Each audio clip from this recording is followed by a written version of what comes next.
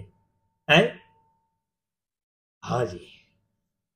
اب میں اس کا پیشاب کا جواب دوں گا آج، پیشاب روک سکتے نہیں روک سکتے، ہے جی۔ اور جو بابے کچھ بھی نہیں ہے، تو بخاری کیا ہے؟ تو جناب ایک شخص اللہ کے حدیث ہے، رسول کی، اللہ کے رسول کی حدیث ہے کہ البانی بھی اس کو لے کے آیا، اور دیگر بھی کتابوں میں، صحیح بخاری کے امام بخاری نے الادب المفرد کے اندر بھی لے کے آئے ہیں کہ ایک شخص نے اپنے نسب فخر کیا، تو صحابی رسول نے کہا کہ تو اپنے باپ کا آلہ تناسل کاٹ کے اپنے منہ میں رکھ۔ ایک دوسرے صحابی نے کہا کہ تم نے کتنی زیادہ بدتمیزی والی بات کی ہے۔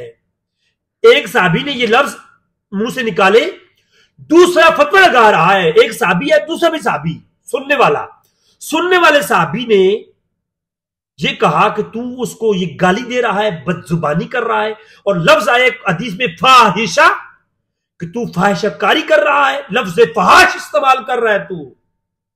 صحابی نے فتویٰ دے دیا کہ یار تو کتنی گندی زبان استعمال کر رہا ہے کہ اپنے باپ کا آلہ تناسل منہ میں رکھ، یہ اتنی بری زبان۔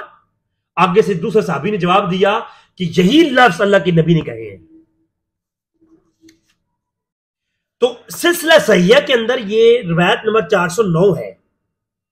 ایک صحابی اب ابی ابن کعب، انہوں نے ایک شخص کو سنا کہ وہ کہہ رہا ہے کہ اے آل فلان، اے فلاں کے بیٹا، اس نے بدتمیزی سے کسی کی اباؤ اجداد کو جو ہے نا یعنی فخری طور پر پکارا، تو ابی ابن کعب کہا کہ اے فلاں، تو اپنے باپ کا آلہ تناسل